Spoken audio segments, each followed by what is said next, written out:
This is my last house on the left video. Few things to clarify. I think Wes Craven is kind of a terrible filmmaker. I'm not interested in this actually crap, or in hearing how showing women being tortured on film was actually really empowering or whatever. I'm not here to say it's misogynist, though it certainly might be, but I'm a bit weary of feminists adopting certain clearly pretty hypocritical positions just so they can giggle amongst one another about how triggered the political right is or whatever. I've never held this film in that high regard. Okay, with Salo you can claim some filmmaking finesse, but you absolutely can't with Craven's debut here. You can even kind of say it of Haneke's Funny Games, though that film has the sterile aesthetic of an expensive TV commercial. In Before, that was the point. The point is still hack. Fuck off, you insects. You ought to be treated like insects and remorselessly squashed. I like horror. I like tricks. I like illusions. I'm not impressed with the trickery on display here. You're just showing an intensely bloody home invasion, or home invitation, which turns into just slaughter on two occasions in this runtime, which borrows the plot synopsis of Bergman's version Spring. You don't get points for homaging Bergman. I don't care how unorthodox it might be. I'm not impressed with the tricks and illusions on display in Last House on the Left. Okay, it looks vaguely real or real enough, but it never seems like some snuff film you happen to find in someone's abandoned basement, either, as opposed to August Underground, which is at least very impressive in that respect.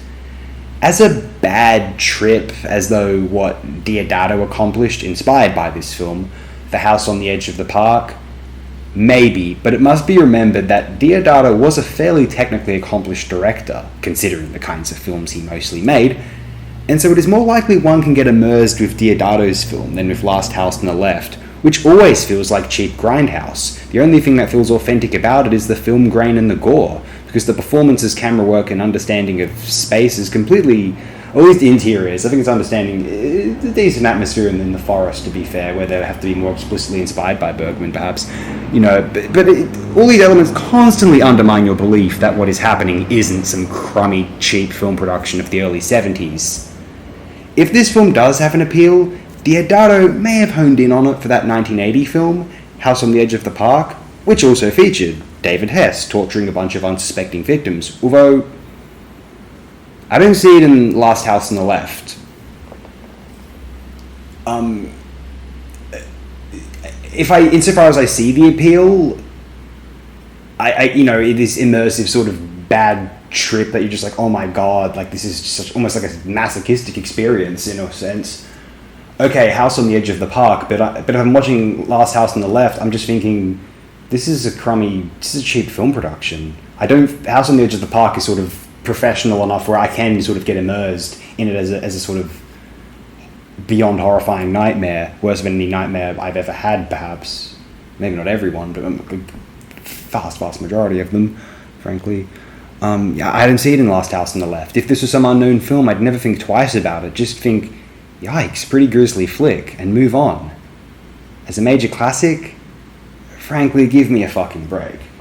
If House on the Edge of the Park was some unknown film, I'd think, it's pretty accomplished. There's merits to this exploitation garbage, huh? Not don't buy it with Last House on the Left. Never have. The only thing that makes me think I ought to think more of it is its reputation, and nothing what anyone has written about this film has made me think otherwise. Like, fucking zilch. Influential, yes, but so is Blood Feast. But no one pretends that Blood Feast is a significant classic in and of itself. And I love Herschel Gordon-Lewis, but I can name like a dozen superior flicks which he directed.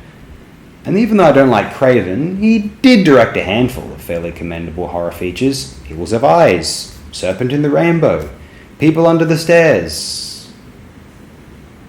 Okay, less than a handful.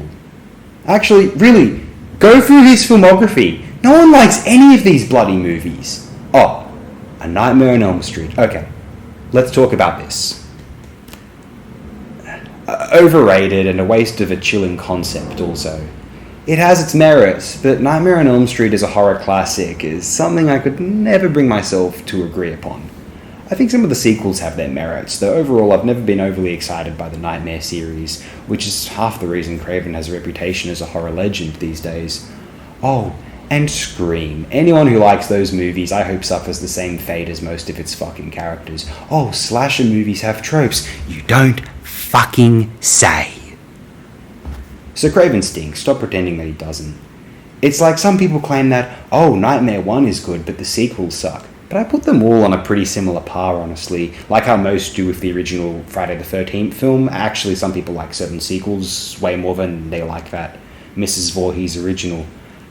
I never found any of the Friday films I saw particularly memorable. Give me Jarlo any day of this crypto-sadist's life. Oh, and another thing, occasionally I get comments from what appear to be Gen Xers who just hate everything. Holy moly, don't be a genre film released after the 1980s where some Gen X nerds are concerned. You can do nothing right for them.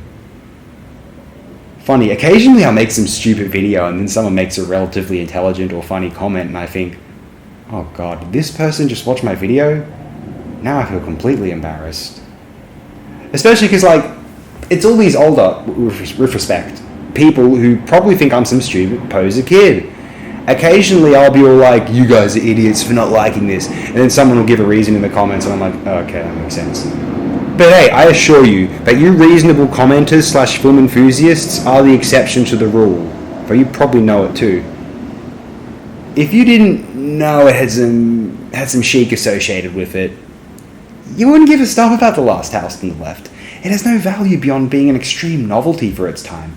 I find myself responding to films as they are, as though it was something my neighbour directed and I'm seeing it for the first time, which usually just leads you, or me, to understanding why the film was so acclaimed in the first place.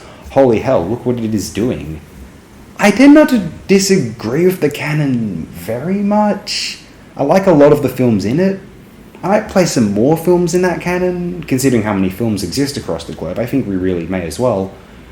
But I usually am impressed with the canonical cinema classics. I can even see why more people, non-cinephiles, or art students generally, would like the film in question. I can see why they would like Metropolis, or Fellini, or Tati, or even Bergman. Sure, there's something going on there, absolutely. Though some of the canon I look at and I think the non-cinephiles and non-filmmakers wouldn't think much of this if they weren't told it was a big deal and gives you a lot of credit and all. How many of you would like Jules at Gym if not aware that they were supposed to? I've never really understood what non-filmmakers or non-readers of the classic acclaimed 20th century novels see in Jules at Gym. I don't know what the art students see in it beyond some cheap credibility, something they can boast about having seen and claim to love.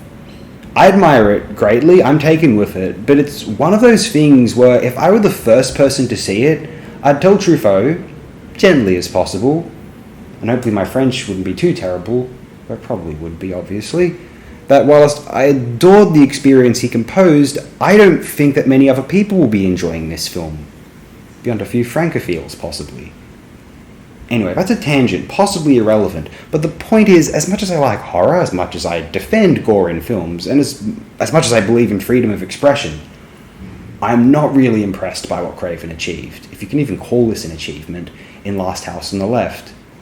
I'm not going to go so far as to make moral judgments on the film, although I won't defend it from those either, because it is possible to consider a film like this a permissible subject for a production in the first place, not get all how dare you about it, and think the people who say you should never make a movie about such things are fucking babies, but then also believe that the end results of this specific film, Craven's Last House on the Left, didn't deliver or contribute anything to the medium or to the wider culture, regardless of whether you think the undertaking was at all moral or not.